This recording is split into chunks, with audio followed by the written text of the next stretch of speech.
¿Cómo están? Bien.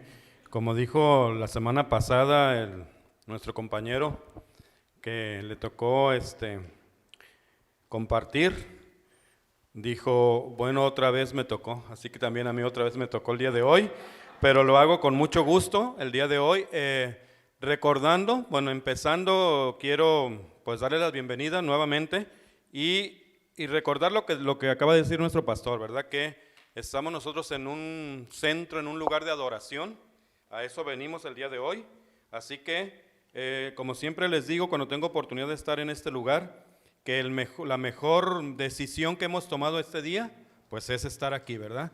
Y celebrando que es un milagro de vida, porque realmente, siempre que tengo la oportunidad, se los digo, al despertar un día más, pues es un milagro de vida, ¿verdad? A veces los milagros suceden y ni cuenta nos damos o no los tomamos en consideración porque ya es algo normal, pero si los analizamos, pues es un milagro diario el despertar y ver que Dios nos da la oportunidad de estar un día más, ¿verdad? Así que el día de hoy es muy especial porque nosotros sabemos lo que está iniciando este domingo, ¿verdad? Todos sabemos que hoy inicia lo que se celebra o lo que nosotros celebramos o debemos celebrar, no nada más en estos días, sino todos los días de nuestra vida, ¿verdad? Que es lo que se conoce como la Semana Santa, y luego andamos nosotros muy contentos porque muchos salimos de vacaciones y la mayoría de la gente o del mundo pues está esperando esta semana, ¿verdad? Pero no para hacer lo que debería hacer, ¿cierto o no? ¿Verdad? O sea, están a veces esperando esta semana porque son vacaciones, porque se van a ir a la playa, inclusive los gobiernos ahorita con lo que está sucediendo, pues están, digamos que tronándose los dedos porque no saben qué hacer, porque la gente no quiere hacer caso y se va a ir a las playas, y con lo que está sucediendo puede que haya más problemas después de Semana Santa. Así que entonces lo que deberíamos de hacer nosotros en este tiempo es realmente lo que es correcto que hagamos, ¿verdad? Porque debemos de estar celebrando pues no todo el sufrimiento de Cristo que hizo que usted y yo tuviéramos vida eterna, sino que Él resucitó y que nos dejó un regalo grandísimo que es la vida eterna y la entrada directa hacia el Señor, ¿verdad? Entonces, eso es lo que deberíamos estar haciendo el mundo completo y nosotros que somos hijos de Dios, ¿verdad? Pero a veces también nos pasa que hacemos lo que los demás hacen, ¿verdad? Disfrutamos este tiempo, pero no nos damos cuenta que la verdadera adoración y el verdadero gozo debería de estar en lo que Jesús hizo por cada uno de nosotros, ¿verdad? Comentábamos hace ratito con una persona que el día de hoy pues es la entrada triunfal de Jesús, pues ya sabemos, ¿verdad? Que llegó a Jerusalén y todo lo que pasó después. De eso no va a tratar necesariamente la prédica de hoy, pero sí tiene mucho que ver con eso, y después de que nosotros revisemos esta enseñanza del día de hoy, pues vamos a darnos cuenta de algunas enseñanzas que tiene esta palabra del día de hoy, y lo que decía el pastor, pues poner mucha atención y abrir nuestros ojos y nuestro entendimiento para que podamos poner en práctica lo que Dios nos quiere decir, ¿verdad? A través de su palabra, porque Él nos habla, pues desde que abrimos la Biblia y leemos, Él nos está hablando, ¿no? Así que el día de hoy, pues vamos a revisar un poquito un tema que se llama el regalo de vida. ¿Quién nos dio ese regalo de vida? Pues ya sabemos que fue Jesús, ¿verdad? Porque estábamos muertos, usted y yo, en pecados, en tantas cosas que nos suceden en el mundo, ¿verdad? Entretenidos en otras cosas que no son necesariamente lo correcto, y todos estábamos muertos espiritualmente hasta que vino Jesús y nos rescató y nos dio esa vida eterna, ¿verdad? Entonces vamos a ver el día de hoy, vamos a revisar un poquito lo que hizo Jonás. ¿Sí conocen a Jonás? Bueno, no lo conocemos de vista, ¿verdad? Pero sí sabemos quién fue Jonás y qué fue lo que hizo. Entonces vamos a tomar como base un poquito la historia de Jonás para ubicarla en estos días que estamos viviendo, en este tiempo que debemos de celebrar precisamente la victoria que Jesús tuvo en la cruz para darnos a nosotros esa vida eterna, ¿verdad? Que vamos a tener en su presencia. Pero antes los voy a invitar a que me ayuden a poner en manos de Dios esta enseñanza y que pongamos mucha atención a lo que Dios nos va a decir el día de hoy. Padre, te damos gracias en este tiempo, Señor, por este lugar, por cada una de las personas que está aquí, Señor. Te pedimos, Padre, que tú vengas a este lugar, Señor, y que nos hable, Señor, que tu Espíritu Santo, Señor, abra nuestro entendimiento, Señor, nuestra razón, nuestro conocimiento, Señor, para recibir tu palabra, Señor. Y que lo que nosotros veamos el día de hoy, lo aprendamos el día de hoy, Señor, lo llevemos por obra donde quiera que estemos, Padre. Pero principalmente, Padre, que no se nos olvide, Señor, que tú eres el que nos ha dado ese regalo de vida, Señor, y ese regalo que a veces no tomamos en cuenta, Señor, pero que es el más importante que pudimos haber recibido, Señor, en esta vida que tú nos has regalado, Padre. Gracias te damos en el nombre de Jesús. Amén. Muy bien, entonces les comentaba al principio que vamos a tomar como base nosotros un poquito de lo que pasó con Jonás, ¿verdad? Pero no nos vamos a centrar mucho en esa historia porque pues no terminaríamos pronto. Así que les voy a hacer un resumen breve de lo que es Jonás, y antes de que nosotros continuemos, quiero que usted y yo nos pongamos en el lugar de Jonás, porque algunas veces hemos tomado ese lugar. Hemos sido Jonases muchas veces, mucho tiempo, ¿verdad? Entonces, haga de cuenta que este Jonás es usted y yo, que Dios nos está mandando a hacer algo y que muchas veces le desobedecemos, pero vamos a ver qué cosa es lo que sucede, ¿sí? ¿Se acuerdan ustedes que Jonás era un siervo de Dios, ¿verdad? Era un profeta en la antigüedad, en la época de los profetas en el Antiguo Testamento, pues ya saben que ahí se habla de los profetas, mayores, menores, etcétera, ¿no? Entonces Jonás era un profeta, por lo tanto Jonás pues era del pueblo judío, del pueblo de Israel, y él conocía mucho lo que era la palabra de Dios, él tenía mucho conocimiento, pues era un profeta, ¿sí? Pues un profeta es aquel que va y habla la palabra, ¿no? Entonces él pues conocía mucho de las leyes, de las reglas, etcétera, tenía mucho conocimiento de la religión, y pues Dios le encomienda una obra, algo que a él no le pareció muy bien. Entonces pues no quiso hacerle mucho caso a Dios, pensó que se podía esconder de Dios, y ya sabemos que no, de Dios no nos podemos esconder nunca, ¿verdad? Entonces Dios lo mandó a que predicara en un lugar que se llama Nínive, ¿verdad?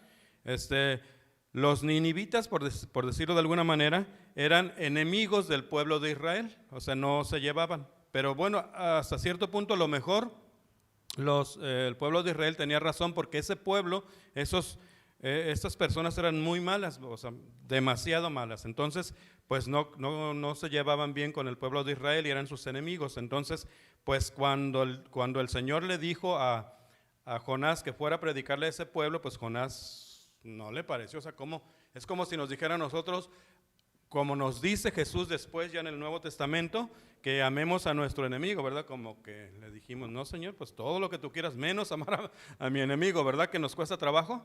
A veces, aunque no sea ni tan enemigo, nos cuesta trabajo amar al prójimo, porque queremos que sea la gente como uno quiere. Y sin embargo, pues Dios no dice que sea así. Él dice que amarás a Dios como a nadie, ¿verdad? Pero también dice que amarás a tu enemigo, ¿sí? Entonces eso es complicado. Entonces eso fue lo que hizo Jonás. Jonás quiso esconderse de Dios, y en lugar de irse a ese lugar, se fue al lado opuesto. Hagan de cuenta que lo mandaron al sur y él se fue al norte, por decirlo de alguna manera. Pensaba que iba a engañar a Dios, ¿no? Entonces, en lugar de irse a Nínive, se fue a un lugar que se llama Tarsis, se subió a un barco y luego vino una tempestad, todo lo que usted ya conoce, ¿no? Y él pues sabía que la situación era por su culpa. Entonces lo que les dijo a los demás es que pues lo aventaran al agua, al mar, ¿verdad? Para que no perecieran todos los demás, ¿no? Entonces hasta ahí usted ya sabe esa historia, y si no, pues ahí lo invito a que vaya a Jonás. Es un libro muy pequeño, no son muchas hojas, así que ahí lo puede leer. Pero nosotros nos vamos a centrar más en el capítulo 2, en los primeros 10 versículos nada más. Entonces Jonás desobedeció al Señor y se fue a un lugar contrario de lo que el Señor le dijo. ¿Se le hace como familiar eso o no? ¿Verdad? Porque el Señor a veces nos dice que hagamos una cosa y nosotros hacemos otra cosa, y hasta esperamos así señales. Señor, yo no quiero hacer lo que tú me estás diciendo, voy a esperar una señal. Y el Señor te da una señal y luego dices, bueno, voy a esperar otra, y el Señor te sigue dando señales porque quiere que hagas lo que Él te está diciendo que hagas. Sin embargo, nosotros muchas veces queremos hacer lo que nosotros queremos, ¿verdad? Lo que se nos dé nuestra regalada gana, como dicen. Eso quiso hacer Jonás, pero vamos a ver qué fue lo que pasó. Les voy a leer para ponernos en contexto, y ya ustedes en su casa lo repasan, ¿sí? Es Jonás, capítulo 2, versículos del 1 al 10, y dice así. Dice, entonces oró Jonás a Jehová, su Dios, desde el vientre del pez. Bueno, sabemos entonces, ya haciendo un resumen breve, que echaron a Jonás al agua porque él les dijo que lo hicieran así para que los demás no murieran, ¿verdad? Entonces lo echaron al agua y entonces él se fue hundiendo y pues ya prácticamente pues se iba a morir. O algunos escritores creen o dicen que Jonás murió y que Dios lo resucitó y que eso es una simbología de lo que Cristo hizo, ¿verdad? Que murió y que resucitó al tercer día por nosotros. Entonces eso es una comparación con lo que hizo Jesús, ¿verdad? Muy bien. Dice, y dije, invoqué en mi angustia a Jehová y él me oyó. Desde el seno del Seol clamé y mi voz oíste. Me echaste a lo profundo en medio de los mares y me rodeó la corriente. Todas tus ondas y tus olas pasaron sobre mí. Entonces dije, desechado soy de delante de tus ojos, mas aún veré tu santo templo. Las aguas me rodearon hasta el alma, rodeóme el abismo, el agua se enredó a mi cabeza, el alga, se enredó en mi cabeza. Descendí a los cimientos de los montes, la tierra echó sus cerrojos sobre mí para siempre. Mas tú sacaste mi vida de la sepultura, oh Jehová, Dios mío. Cuando mi alma desfallecía en mí, me acordé de Jehová y mi oración llegó hasta ti en tu santo templo. Los que siguen vanidades ilusorias, su misericordia abandonan, mas yo, con voz de alabanza, te ofreceré sacrificios, pagaré lo que prometí, la salvación es de Jehová. Y mandó Jehová al pez y vomitó a Jonás en tierra. Eso es lo que dice ahí, ¿verdad? Pero ahora yo lo que le aconsejo y lo que le sugiero, lo que le decía al principio, que usted vaya escuchando la enseñanza y esta base bíblica como si fuera usted Jonás, ¿sí? Y yo también, como si fuera Jonás, porque todos hemos sido Jonás alguna vez y algunos seguimos siendo, ¿verdad? Muy bien, entonces fíjese bien, lo que dice el versículo primero, pues Jonás por desobedecer, pues cayó al abismo, ¿verdad? Entonces eso nos pasa a nosotros muchas veces por ser desobedientes, ¿sí? Entonces poco a poco él se fue hundiendo, se fue metiendo más al agua, cada vez más y más y más, que es un símbolo pues de la maldad, de los mares simbolizan la muerte, simbolizan pues la tumba, la sepultura, etcétera, ¿no? Entonces él pues fue cayendo y fue cayendo. Imagínese usted cómo es la muerte de una persona que se ahoga, o sea, ya nada más con imaginarnos pues es algo bastante fuerte. Entonces, ¿cómo se sentiría Jonás que fue hundiéndose y ya no podía respirar y veía que se le cerraba el mundo? Y dice que todas las algas se le enredaban etcétera, en el cuerpo, y pues entonces él se acordó del Señor. Pero vino un pez, que muchos dirían que ese pez fue pues como un castigo de Dios para que se lo comiera. Mas sin embargo nosotros entendemos y ahora sabemos que ese no fue un castigo de Dios, sino que fue la salvación que Dios le tenía preparada a Jonás, pues para que resucitara o para que no muriera, ¿verdad? Entonces el pez se lo tragó y dentro del pez él está reflexionando con la oración que nosotros escuchamos ahorita. Pero después de eso, pues el pez lo vomitó, ¿verdad? O sea, lo llevó a la orilla y lo vomitó. Esa historia la sabemos y la enseñamos mucho a los niños porque es como una historia fantástica, como un cuento, pues sí, como un cuento fantástico, ¿verdad? Pero sin embargo es una historia real, pero refleja o representa lo que usted y yo en algún momento hemos hecho, porque por desobediencia nosotros hemos caído en ese abismo, ¿verdad? Por desobediencia. Y ya cuando nosotros no sabemos qué hacer, entonces sí nos acordamos de Dios, ¿verdad que sí? Pero aquí nos dice el autor que Jonás no es que se acordó de Dios y de lo que Dios le había prometido y lo que Dios le había hecho, no, sino que se acordó de que realmente existe un Dios todopoderoso y se arrepintió de lo que él había hecho y por eso dijo que él iba a pagar los votos que él, o sea, las promesas que le había hecho al Señor. Entonces muchas veces eso es lo que nosotros hacemos, caemos nosotros en el abismo del pecado, en el abismo de la desobediencia y tiene consecuencias eso, pero Dios siempre tiene digamos que un pez que nos va a salvar, ¿verdad? En este caso fue un pez, pero para nosotros puede ser otra cosa la que nos salve, siempre y cuando nosotros tengamos ese arrepentimiento, ¿verdad? Y nos volvamos a Dios otra vez, que con su misericordia Él nos vuelve a levantar, ¿no? De eso sería a grandes rasgos esta enseñanza, pero vamos a ir viendo poco a poco, ¿no? Fíjese lo que dice Jonás del 1 al 3. Dice ahí: entonces oró Jonás a Jehová después de que ya se estaba muriendo, pues él se acordó de Dios y oró al Señor, y desde el vientre del pez dice, y dijo: invoqué en mi angustia a Jehová y él me oyó, y desde el seno del Seol clamé y mi voz oíste. Me echaste a lo profundo en medio de los mares y me rodeó la corriente. Todas tus ondas y tus olas pasaron sobre mí, dice el cuarto, que es donde vamos a revisar ahorita. Entonces dije: desechado soy de delante de tus ojos. ¿Sí? Fíjese, ¿qué relación tiene eso con nosotros? Cuando nosotros, por ejemplo, nos va mal o que decimos que Dios no escucha nuestras oraciones y demás, siempre pensamos que desechados hemos sido de Dios, ¿verdad? Que Dios no nos escucha, que Dios ya no nos toma en cuenta, que no oye nuestras oraciones y demás. Entonces tiene mucha relación en lo que pasó con Jonás y lo que nosotros muchas veces hacemos, ¿no?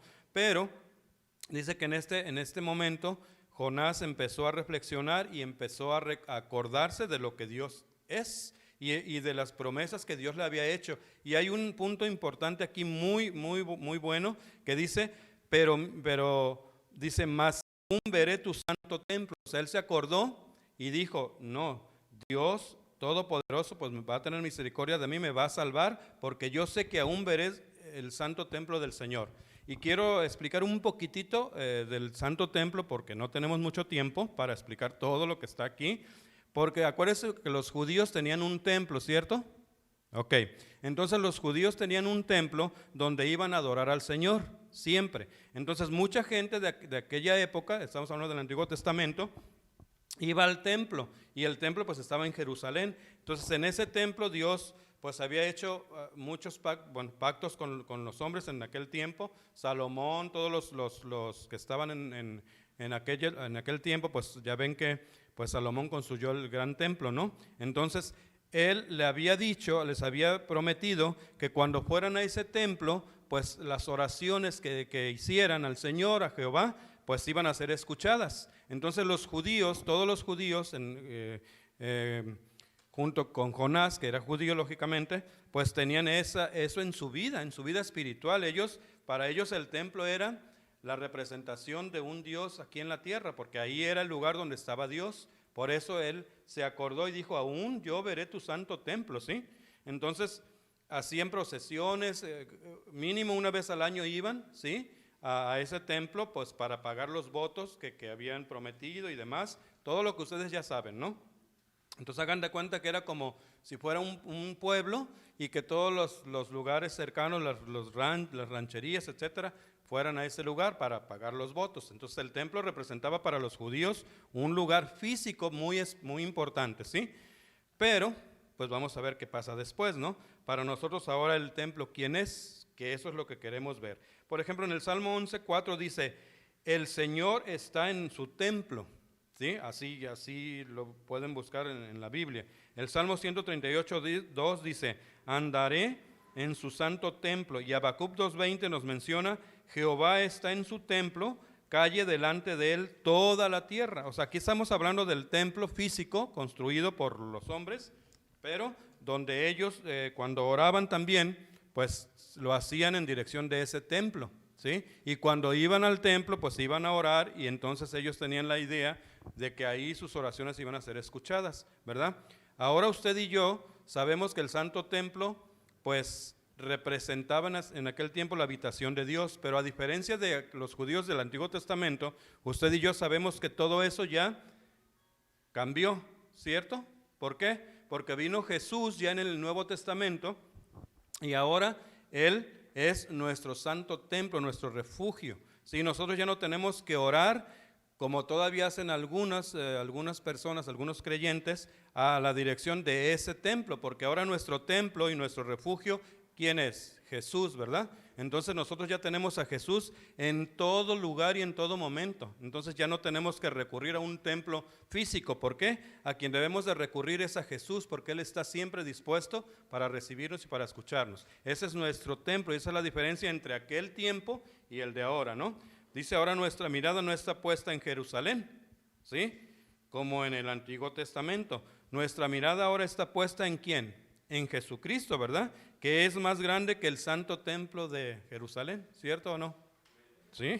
Entonces dice, como dice Habacuc 12:2, puestos los ojos en Jesús, Habacuc ya los vimos. Hebreos 12:2 dice, puestos los ojos en Jesús, el autor y consumador de nuestra fe, ¿sí? Y el Salmo 34:5 nos dice, los que miraron a Él fueron alumbrados. Entonces yo les hablé un poquito del templo porque Jonás en su desesperación y en su muerte ya prácticamente, él se acordó de Dios y dijo, aún veré su santo templo, porque para ellos eso era importante, era ir físicamente a ese lugar, porque ahí es donde moraba Dios, según el Antiguo Testamento, ¿verdad? Muy bien, ¿hasta ahí vamos bien? ¿Sí? Les recuerdo que ustedes lo pueden revisar en su casa, ¿eh? Bien revisadito. Ok, fíjense, vamos a ver a Jonás 2 del 5 al 6, continuando un poquito. Al final vamos a hacer una conclusión de qué tiene que ver esto con nosotros y con lo que estamos empezando nosotros a celebrar el día de hoy, que es la Semana Santa que se conoce, ¿verdad? Ok, Jonás 2 del 5 al 6 dice así, las aguas me rodearon hasta el alma, rodeóme el abismo. El alga se enredó a mi cabeza, descendí a los cimientos de los montes, la tierra echó sus cerrojos sobre mí para siempre, mas tú sacaste mi vida de la sepultura, oh Jehová, Dios mío. Fíjese ahí, cuando el autor, en este caso Jonás, nos dice que me arrebataste de las garras de la muerte, dice, ¿qué tiene que ver esto con usted y conmigo? ¿Por qué? Porque nosotros también en desobediencia o cuando no conocíamos a Jesús, nosotros estábamos muertos espiritualmente. Igual cuando somos hijos de Dios y venimos a la iglesia los domingos, si nosotros no tenemos una relación con Jesús y desobedecemos, también nosotros podemos estar muertos espiritualmente. Pero ¿qué hace la misericordia de Dios? Tan grande fue su misericordia que envió a Jesús para que usted y yo tengamos vida eterna, ¿verdad? Que eso es lo que debemos de celebrar en esta Semana Santa, porque muchas veces, yo me acuerdo, yo creo que usted también, que nos enseñaban y veíamos a un Jesús clavado en la cruz. Por eso aquí no está Jesús clavado en la cruz, ¿verdad? Porque nosotros no tenemos esa imagen de Jesús sufriendo en la cruz. ¿Por qué? Porque Jesús venció a la misma muerte, ¿verdad? Él bajó hasta las profundidades del abismo y Él le arrebató a Satanás la muerte, o sea, Él venció a la muerte. Y entonces Él nos dio a usted y a mí la vida eterna en presencia del Señor. Entonces es lo que nosotros debemos de tener en gozo este tiempo, que es lo que se está celebrando, que es lo que debemos de estar nosotros celebrando nosotros todos juntos, como ahora, y también en nuestra casa. Y no andar allá a lo mejor donde anda mucha gente, ¿verdad?, contagiándose del COVID, en las playas. Entonces, eso es lo que debemos de estar haciendo y eso es lo que nos debe de quedar claro y a los niños y a los jóvenes de ese sacrificio que hizo Jesús, que es lo que Jonás está representando, lo que Jesús vino a hacer después en el Nuevo Testamento, ¿verdad? Entonces, la palabra de Dios dice en Colosenses 1:13 dice que Dios nos ha librado de la potestad de las tinieblas y trasladado del reino de su amado, al reino de su amado Hijo Jesús. Es decir, nosotros fuimos trasladados de las tinieblas, es decir, de la muerte en la que estábamos nosotros, muertos espiritualmente desde el pecado de Adán y Eva, etcétera, hasta que vino Jesús y otra vez nos rescató y nos dio vida eterna. Eso nos debe de llenar de alegría, ¿verdad? Que estamos gozosos por eso. Entonces Él nos trasladó de las tinieblas o de las potestades de las tinieblas y nos trasladó al reino de su amado Hijo Jesucristo, que es la luz. Por eso Él es la luz en la oscuridad, que es la muerte. ¿Quién es la luz? Pues Jesús. ¿Y a dónde debemos de caminar nosotros? Ahora sí, como dice el chiste, ¿verdad? Sigue la luz, es cuando ya se está uno muriendo. Pero pues igual, cuando nos estamos muriendo debemos de ver la luz que alumbra, que es Jesús, porque vamos con Él, ¿verdad? Ok, dice, esto es lo que debemos nosotros celebrar, no solo en Semana Santa, sino todos los días de nuestra vida, ¿cierto o no? ¿O está de acuerdo conmigo o no? Bueno, puede no estar de acuerdo, pero la palabra de Dios dice eso, no soy yo.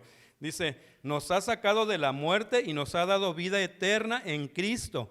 Por ello, el apóstol Pablo, esto lo entendió de maravilla, la relación que con Dios y lo que Jesús vino a hacer. Dice, ¿dónde está, oh muerte, tu aguijón? Eso lo sabe usted que lo dijo Pablo, ¿verdad? ¿Dónde está, sepultura, tu victoria? Es decir, Pablo está, aún con todo lo que le sucedió, él le está diciendo a la muerte y al enemigo que dónde está el aguijón de la muerte, dónde está la sepultura, dónde está el triunfo de la muerte. ¿Por qué? Porque Jesús vino a darnos vida eterna. O sea, Jesús vino a hacer ese sacrificio en obediencia por amor a usted y a mí. Entonces venció a la muerte. No es que Jesús, pobrecito, murió y ya estuvo enterrado ahí tres días y resucitó. No, Jesús fue a la profundidad del abismo para arrebatarle las llaves a Satanás, las llaves de la muerte.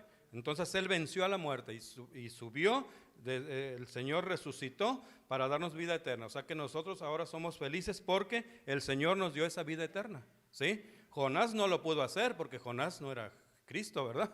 Jonás, Dios lo salvó a Jonás y era una gran diferencia porque Jonás todo lo que hizo lo hizo por desobediencia y Jesús hizo todo lo contrario, lo hizo por obediencia. Jonás fue hasta lo profundo del abismo, por decirlo así, y se cree que murió y Dios lo resucitó, sí.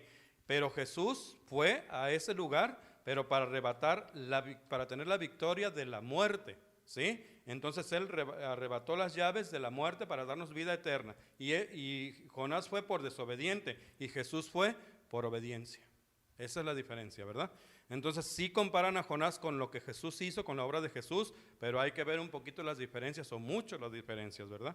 Ok, bueno, voy a seguir, porque el tiempo se pasa. Bueno, vamos a ver ahora Jonás 2:7, pero sí quiero que usted vaya viendo lo que hizo Jonás, lo que hizo Jesús, y si se está usted identificando un poquito con Jonás, o aquí todos somos muy espirituales. Bueno, ok, Jonás 2:7 dice así, les leo. Dice, cuando mi alma desfallecía en mí, me acordé de Jehová y mi oración llegó a ti en tu santo templo. Ya les explico un poquito lo del templo, ¿no? Entonces, cuando nosotros por desobediencia vamos cayendo, digamos que en las profundidades del abismo, del pecado y de la oscuridad, entonces nos acordamos de Jesús, ¿verdad? Nos acordamos de Dios y sabemos que hay una esperanza. ¿Y qué hacemos? Nos volvemos nuevamente a Jesús, le pedimos perdón y el Señor tiene misericordia y nos levanta y nos rescata, ¿verdad? Pero siempre nosotros por desobediencia nos vamos al lado contrario como hizo Jonás. Por eso les digo que nosotros somos Jonás también. Dios te dice, ve para acá y tú te vas para allá porque así somos, desobedientes. Pero eso tiene una consecuencia. Pero en esa desesperación, en esa muerte espiritual, volteamos nuevamente a ver a Jesús y Él tiene misericordia y nos levanta, nos perdona y otra vez nos da fortaleza, ¿verdad? Y así seguimos y esa es nuestra vida cristiana, ¿no? Ok, dice Jonás se acordó de Jehová, pero no de una forma superflua, sino que recapacitó, recobró la conciencia. Dice que Jonás volvió ¿en qué? Volvió en sí, es decir, recordó, él fue cuando entendió, pues que Dios es el que manda y es el que tiene el control. Es lo mismo que usted y yo hacemos cuando nos va mal por desobedientes y decimos, Señor, ahora sí, te pido perdón porque he desobedecido. Entonces es como cuando una persona tiene adicción, digamos que a la droga, por ejemplo, cuando reconoce que necesita de ayuda, es cuando empieza a resolver sus conflictos, ¿verdad? Y a sanar. Entonces nosotros cuando reconocemos y venimos con humildad y reconocemos que necesitamos de Jesús, es cuando el Señor empieza a trabajar en nosotros. Porque mientras haya soberbia, no va a haber una regeneración ni de nuestro corazón, ni de nuestro ser espiritual. Vamos a seguir estando muertos en vida, ¿no? Entonces eso es lo que hizo el hijo pródigo. ¿Sí se acuerda del hijo pródigo? Porque todo esto tiene relación con todo lo que la Biblia dice y podemos sacar muchas enseñanzas de todo esto, ¿verdad? ¿Se acuerda del hijo pródigo? Pues el hijo pródigo andaba pues por allá de pródigo, por eso es pródigo. Entonces, por desobediente se fue, le había reclamado a su papá la herencia, su papá le dio la herencia, se la gastó, cuando ya no tenía ni para comer, que se le antojaba lo que comían los cerdos, ¿sí? pues entonces ya se acordó de su papá, ¿verdad? Es lo mismo que Jonás, es el mismo, ¿verdad? Y lo mismo que usted y yo hemos hecho en algún momento, ¿no? Entonces se acordó que su papá era rico, que tenía haciendas, que tenía sirvientes, que tenía mucha comida y habitaciones y demás. Entonces cuando se arrepintió, es lo mismo que hizo Jonás. No se acordó así como que de Jesús, de Dios, así como a la ligera, no. Volvió en sí, recobró la conciencia y dijo, tengo un Dios todopoderoso y Él fue el que me envió a este lugar y Él fue el que me va a salvar. Entonces es lo que usted y yo hacemos cuando desobedecemos y nos damos cuenta que andamos medio mal. Entonces nos volvemos al Señor, por eso dice que volvamos nuestro rostro a Jesús, ¿verdad? Es como cuando el papá le dice al niño, mírame, o la mamá, más bien la mamá, ¿verdad? A veces, mírame a la cara cuando te estoy hablando, así también nosotros, ¿verdad? Jesús quiere que veamos su rostro, ¿por qué será? Pues porque es en donde nos está dando ese amor que nosotros necesitamos, ¿verdad? Por eso no dice que le miremos las manos o los pies, sino que volvamos nuestro rostro a Jesús. Y lo más importante es que Él está dispuesto a mirarnos y a no esconder de nosotros su rostro. Así que mientras podamos encontrar a Jesús, hay que buscar su rostro, porque a lo mejor, pues las oportunidades se pueden terminar, ¿verdad?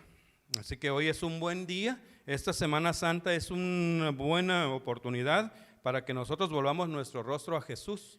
El año pasado ya ve que empezó la pandemia y ya no pudimos nosotros celebrar estos tiempos como ahora, gracias a Dios que estamos aquí.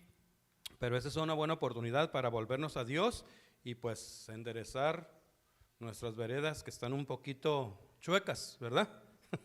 Ok, dice, eso mismo debemos hacer usted y yo, volver en sí, porque debemos de ser positivos. Dicen que los negativos, en lugar de volver en sí, esos vuelven en no, ¿verdad?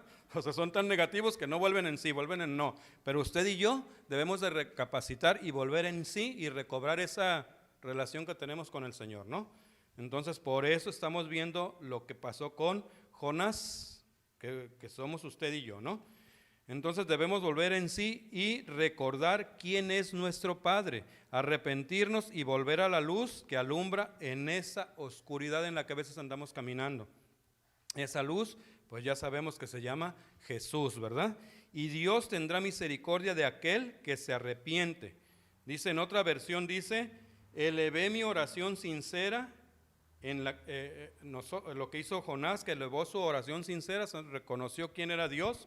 Entonces nosotros también debemos de reconocer quién es Dios y elevar nuestra oración sincera al Señor y tener un arrepentimiento genuino, no nada más decir, pues sí me arrepiento y ya, como dicen, de dientes para afuera, ¿verdad? Eso no debe ser. Es aquí poniendo, por ejemplo, un ejemplo, ¿se acuerdan ustedes del publicano que era el religioso y que fue al templo? Sí tiene ese conocimiento, ¿verdad? Del publicano y el fariseo, ¿sí se acuerda de él? Ok. Había un hombre que conocía mucho o sea, hay muchos en la vida y actualmente también, ¿no? Muchos religiosos, o sea, muy espirituales que se creen. Ahora sí que casi la cuarta persona ya no es la Trinidad, sino ya se creen ellos la cuarta persona del Santísimo, ¿verdad? Que se creen que son los que más saben, que son los que ya tienen todo bien ganado y demás, ¿no? Entonces así estaba este hombre, que conocía mucho de la religión, mucho de la palabra, de la ley, y él creía que estaba cumpliendo porque él iba y oraba. No, Señor, pues yo conozco tu palabra, yo sé que soy un hijo tuyo, yo diezmo, yo ofrezco sacrificio. O sea, realmente estaba haciendo una oración soberbia, ¿verdad? Mientras que el otro hombre que se consideraba inferior, que se consideraba humilde, él fue y volcó su corazón ante Dios y él reconoció que era un pecador y que necesitaba de Dios. El otro hombre que conocía mucho de las palabras y de las escrituras, pues era soberbio y él decía, no, yo soy tu hijo, yo valgo más que este pobre que está aquí, que no sabe ni orar, ¿verdad? Entonces imagínense cuando salieron los dos hombres de ahí, ¿a quién creen ustedes que Dios escuchó y más su oración? Pues aquel que se arrepintió genuinamente y que reconoció que necesitaba de Dios, ¿verdad? Es lo que nosotros debemos hacer, o sea, no por ser hijos de Dios ya vamos a ser soberbios, ¿no? Bueno, eso es un ejemplito nada más. Dice, la oración del publicano no era genuina, mientras que la del fariseo sí fue sincera. Dice que el fariseo fue con arrepentimiento, mientras que el publicano era religioso. O sea, como hay mucha gente, que Dios nos manda o el pastor nos dice que, por ejemplo, tenemos que orar por nuestro vecino, por nuestro enemigo, y pues no queremos hacerlo. O sea, o hacemos nosotros sí hacemos acepción de personas, ¿no? Por este sí, pero por este no. Entonces, ¿qué clase de hijos somos? ¿Verdad? Ok, es nada más un paréntesis, ¿sí? Para reflexionar. Dice, donde no hay arrepentimiento genuino, no hay oraciones genuinas. Es decir, yo puedo venir todos los domingos a la iglesia, pero si no tengo un arrepentimiento genuino, entonces mi oración no es genuina, no es real. ¿Sí? Los abusados ahí todos, ¿verdad? Dice, si Jonás, siendo profeta, tuvo que arrepentirse, ¿cuánto más usted y yo, que no somos profetas? ¿Verdad? Él conocía mucho de la palabra y él llevaba la palabra, pero tenía un defectito que quería hacer lo que él quería, ¿no? Dios le dijo, ve a tal lugar y él se fue a otro lugar, ¿no? Diferente. Entonces el pastor, Dios nos dice que vayamos acá y nosotros no queremos con esto, pero con este sí. Entonces no es así. Ok, debemos tener humildad y decir que tenemos necesidad ¿de quién? Pues de Jesús. Debemos venir con Él con un corazón contrito y humillado, como dice su palabra, ¿no? Debemos ser honestos con Dios y elevar una oración sincera, ¿sí? Si no, no sirve venir ni siquiera los domingos a la iglesia, ¿eh? Ok. Jonás 2:8, ya para no entristecernos mucho. Dice, los que siguen vanidades ilusorias, su misericordia abandonan. Es decir, que los que son soberbios, los que no reconocen que Jesús, el sacrificio que hizo Jesús, y no reconocemos la misericordia que es nueva cada mañana de Dios, entonces dice que esa oración pues no es sincera, ¿no? Y en una versión nueva de la Reina Valera dice, los que veneran las vanidades ilusorias abandonan su lealtad. Es decir, pues como que no estamos creyendo en Dios, no estamos creyendo en su misericordia, sino que estamos creyendo en otras cosas a lo mejor que el mundo nos ofrece. Y todo eso es vanidad. ¿Se acuerda lo que habla también en la Biblia? Vanidad de vanidades, ¿sí? Pues ahí está de que todo lo que nosotros podemos hacer, si no es de la mano de Dios y si no es lo que Dios quiere que hagamos o lo que Dios nos indica que hagamos, es vanidad. Ni las riquezas, ni la belleza, ni los lujos, ni nada nos puede dar la paz que nosotros necesitamos si no es la paz que da Dios a través de Jesucristo. O sea, nada nos puede, todo es vanidad, ¿sí? Todo, el conocimiento, etcétera. Solamente la relación con Jesús es lo que nos va a dar esa verdadera felicidad, ¿verdad? Dice, es aquí donde Jonás comprendió que lo que había hecho era solo vanidad, es decir, se dio cuenta que aunque era profeta, todo lo que había hecho, pues como que no tenía valor. ¿Por qué? Porque no había conocido realmente lo que era la voluntad del Señor, ¿no? Y dice que ahí que vanidad en hebreo viene de una palabra que dice Jebel, por ahí la van a escuchar alguna vez, que quiere decir ídolo. Fíjese, eso me llamó mucho la atención porque dice que esa palabra vanidad en hebreo significa ídolo, o también significa falacia, o sea que viene de una ilusión. Entonces quiere decir que Jonás había vivido, digamos que una ilusión, una falacia, porque él se creía que sabía todo de la palabra y de las leyes de aquel tiempo, que quiso desobedecer al Señor. El Señor le dijo que fuera a predicarle a los enemigos y él no obedeció. Entonces ahí fue cuando él comprendió, pero después de todo lo que le pasó.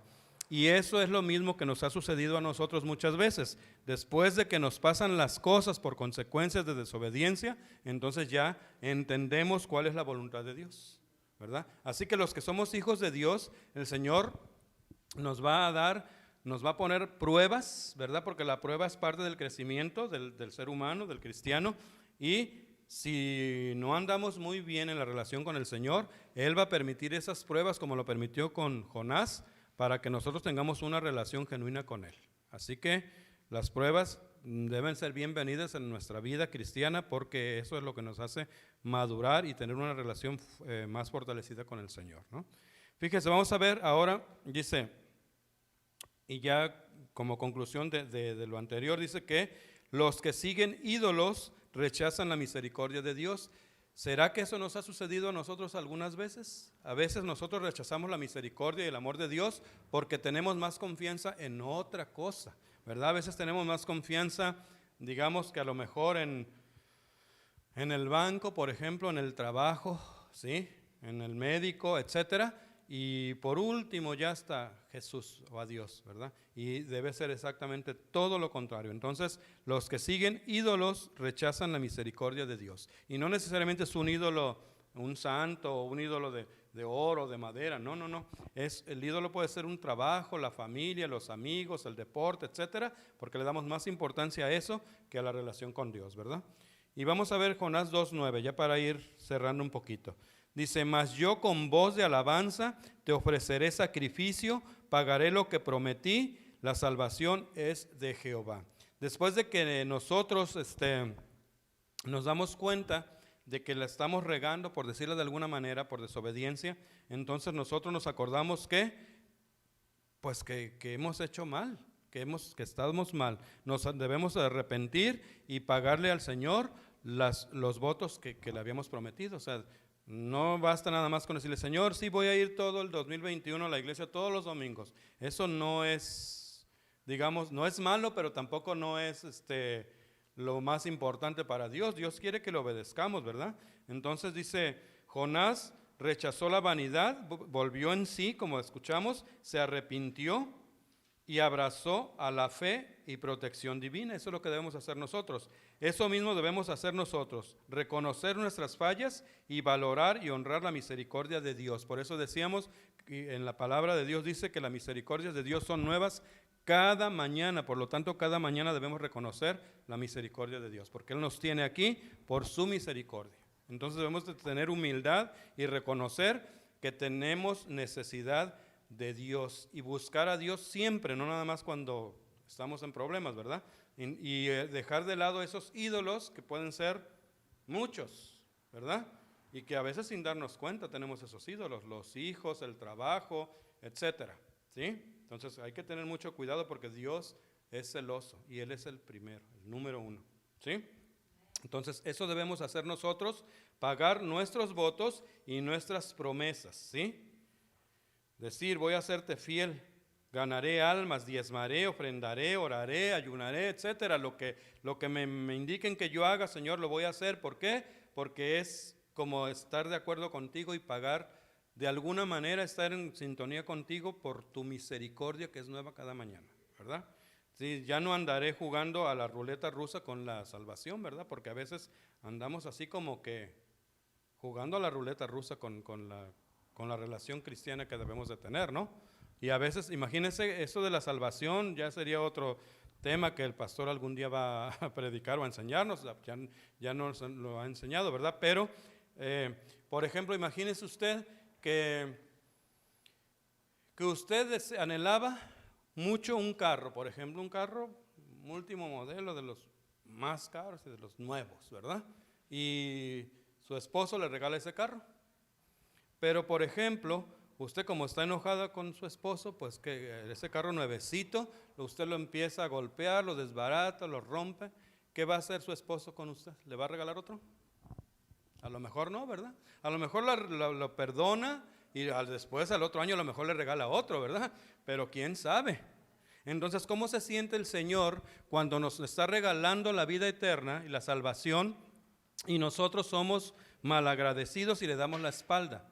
Entonces puede que diga el Señor, pues ¿sabes qué? Entonces ya no te voy a dar nada, ya no te voy a regalar nada. Entonces hay que tener cuidado, ¿verdad? Con lo que hacemos y con lo que pensamos también, porque la salvación, pues algunos dicen que se pierde, otros dicen que no, pero yo mejor ahí se lo dejo como interrogante. Yo no le voy a decir si se pierde o no, porque pues la verdad yo no estoy ni muy convencido de eso tampoco. Entonces lo que sí puedo decir es que hay que cuidar la salvación. No vaya a ser que si destruye, como la mujer que destruyó el carro y el esposo ya no le va a regalar otro.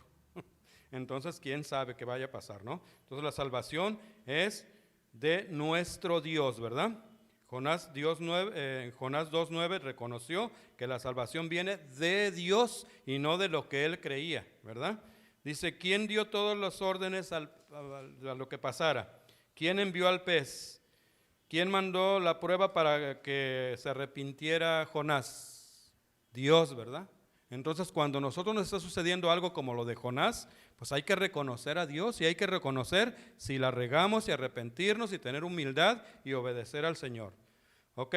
Dice, el mismo Dios que salvó a Jonás y tuvo misericordia de él, es el mismo que salvó a Nínive. ¿Sí se acuerdan de Nínive? ¿Quién era el pueblo ese, verdad? Entonces, si Dios tiene misericordia de un pueblo malvado, entonces ¿por qué no voy a tener misericordia yo de esa persona? Es decir, si Dios me dice que yo ore, por ejemplo, por mi enemigo, ¿por qué no lo voy a hacer si Dios tuvo misericordia conmigo? Eso fue lo que reconoció Jonás, y eso es lo que nosotros debemos reconocer el día de hoy, que si Dios tiene misericordia conmigo, ¿por qué no va a tener misericordia con otro pecador igual que yo? ¿Verdad? ¿Quién soy yo a lo mejor para juzgar o para decir, pues por este no voy a orar, pero por este sí? No, Dios dice que tú ores y que tú hagas también intercesión por los enemigos y por los que te hacen daño, ¿sí?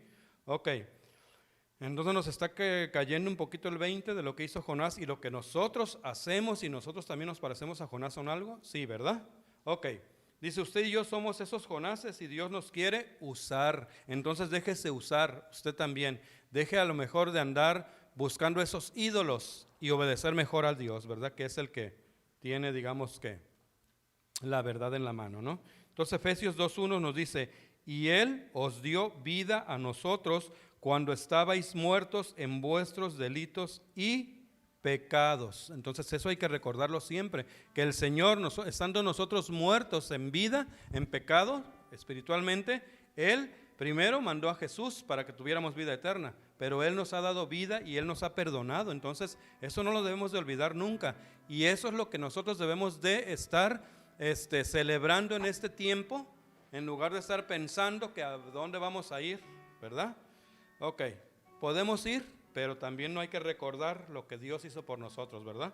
Ok, fíjese, Mateo 12:40 dice, porque así como Jesús estuvo 3 días y 3 noches en el vientre del gran pez, así como Jonás estuvo 3 días y 3 noches en el vientre del gran pez, así estará el Hijo del Hombre en el corazón de la tierra 3 días y 3 noches. Pero lo que les decía anteriormente, ¿cuál es la diferencia entre Jonás y Jesús? Que Jonás fue a ese lugar por desobediencia, y Jonás no le arrebató al enemigo las llaves de la muerte, ¿verdad? Pero Jesús fue a ese lugar por obediencia y con un propósito, de arrebatarle al enemigo la muerte, porque Jesús venció a la muerte para darnos a nosotros la vida eterna. Eso es lo que debemos de celebrar en este domingo empezando, pero no nada más esta Semana Santa, todos los días de nuestra vida, ¿sí? Dice, por eso dice, ahora nosotros debemos recordar su sacrificio, darle honra, alabanza, adoración y servir a los demás llevándole las buenas nuevas de salvación, ¿sí? A quien más lo necesite, ¿sí? Y lo que aprendemos el día de hoy, ya para ir terminando, porque pues ya estamos casi a punto de terminar, lo que hoy debemos de llevarnos a nuestra casa, que nos deja esta enseñanza, aparte de muchas más, pero yo le voy a leer unas 3 o 4. Primero, ¿qué aprendo el día de hoy? 1, que no importa mi condición, puedo clamar a Dios a través de ¿quién? De Jesucristo, que eso fue lo que hizo Jonás, aunque Jonás todavía no conocía a Jesucristo, ¿verdad?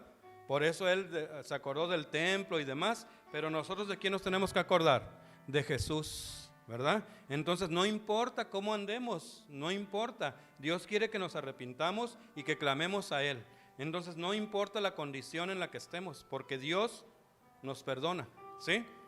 Ok, Salmo 40 del 1 al 2 dice, pacientemente esperé a Jehová y se inclinó a mí y oyó mi clamor y me hizo sacar del pozo de la desesperación, del lodo cenagoso, puso mis pies sobre la roca y enderezó mis pasos. Eso hay que recordarlo siempre. Pacientemente esperé a Jehová. ¿Quién es nuestra roca? Jesús, ¿verdad? Antes ellos no tenían a Jesús, pero nosotros ahora sí. Por eso cuando Jesús bajó esos días a la profundidad del abismo, a arrebatar las llaves de la muerte y a triunfar en la vida eterna, pues de ahí ya salieron todos los grandes hombres del Antiguo Testamento, ¿verdad? Moisés, Salomón, David, etcétera, y ya el Señor les regaló la vida eterna, pero fue Jesús con su sacrificio. Son cosas que a lo mejor no entendemos muy bien porque pues Jesús no estuvo en el Antiguo Testamento con aquellos hombres, pero sí, o sea, está difícil, ¿verdad? Pero como dice el pastor, yo me entiendo muy bien. O sea que Jesús siempre ha estado, pues, pero en ese tiempo Jesús vino, pero cuando fue a ese lugar, Él arrebató la vida eterna para todos, ¿sí? Los de aquel tiempo y los de ahora y los que vienen, ¿verdad? Por eso estamos felices el día de hoy, ¿o no? Dice 2, el arrepentimiento genuino me hace volver a la vida y al propósito de Dios. Es decir, la riego y tengo que reconocer que la regué y que cometo errores, pero me arrepiento y otra vez vengo a la presencia del Señor. Porque a veces mucha gente que usted conoce, que yo a veces conozco, y dicen, no, pues no voy a ir a la iglesia porque no ando muy bien, mejor ya después voy, o sea, cuando ya me tenga yo una mejor relación con Dios, entonces ya voy a ir. O cuando usted invita a alguien a que reciba a Jesús en su corazón, ¿qué es lo que dice esa gente? Es que todavía no estoy preparado, ¿cierto o no? ¿Sabe cuándo va a estar preparada esa gente? Nunca, porque el diablo siempre le va a poner algo aquí de que no quiera recibir a Jesús, porque ese es el ministerio del enemigo, que los demás no reciban a Jesús, porque sabe lo que vamos a ganar si recibimos a Jesús y lo que Él va a perder. Entonces, el arrepentimiento genuino me hace volver a la vida y al propósito de Dios. Ok, 3. Debo agradecer siempre a Dios por la salvación que me ha regalado, ¿sí? Debemos estar agradecidos todos los días por esa salvación que Él nos dio y cuidarla, así como la mujer cuida el carro que le regaló su marido, último modelo. Y así no lo cuida, pues a lo mejor no le va a regalar otro. ¿Ok? Y 4, para terminar. En gratitud y amor hacia Dios debo cumplir con darle mi vida y servirle. Fíjese, le voy a poner un ejemplo. Las personas que sirven en esta iglesia, en este edificio, ¿sí? Las personas, por ejemplo, los que nos reciben en la puerta, los edecanes, los que pasan el canasto, etcétera, los que están en la escuela bíblica, los músicos, etcétera, están aquí porque están agradecidos con Dios. Y esa es una forma de agradecerle a Dios, sirviéndole, poniendo nuestros talentos, nuestras habilidades al servicio del Señor a través de la iglesia, que somos todos nosotros, ¿sí? No quiere decir que todos vengamos a servir y que todos seamos edecanes o músicos o levitas, no. Pero sí podemos servir donde quiera que estemos, ¿verdad? Y recordar que somos hijos de Dios y que a eso venimos, a servir a los demás, ¿sí? Entonces debemos de dar ejemplo de lo que somos como hijos de Dios. Por eso dice, ya para terminar ahora sí, por eso en Semana Santa debemos recordar lo siguiente, que Dios nos está llamando desde las profundidades de la tierra y nos está atrayendo a Él. ¿Sí? Entonces, si estamos muertos, como dice la palabra, en delitos y en pecados, y si estamos en la oscuridad, hay que clamar al Señor y Él nos va a escuchar. Así que tenemos mucho de por qué estar gozosos por la salvación que el Señor nos ha dado. Y que esta Semana Santa que inicia hoy, en la entrada triunfal de Jesús en Jerusalén, pues que no se nos olvide que es porque Él iba a cumplir un propósito para usted y para mí de salvarnos y de darnos la vida eterna. Y por lo tanto, tenemos mucho que agradecerle al Señor y ponernos al servicio de Él a través del servicio a la iglesia, ¿verdad? Entonces, eso es lo que Dios nos dice el día de hoy y que eso es el gozo que debemos de tener y lo que debemos de celebrar en esta Semana Santa, pero no solamente en esta Semana Santa, sino todos los días de nuestra vida. Estar agradecidos con el Señor por esa vida eterna que nos ha regalado y por esa salvación. ¿Ok? Que Dios los bendiga mucho y Dios los ama. Amén.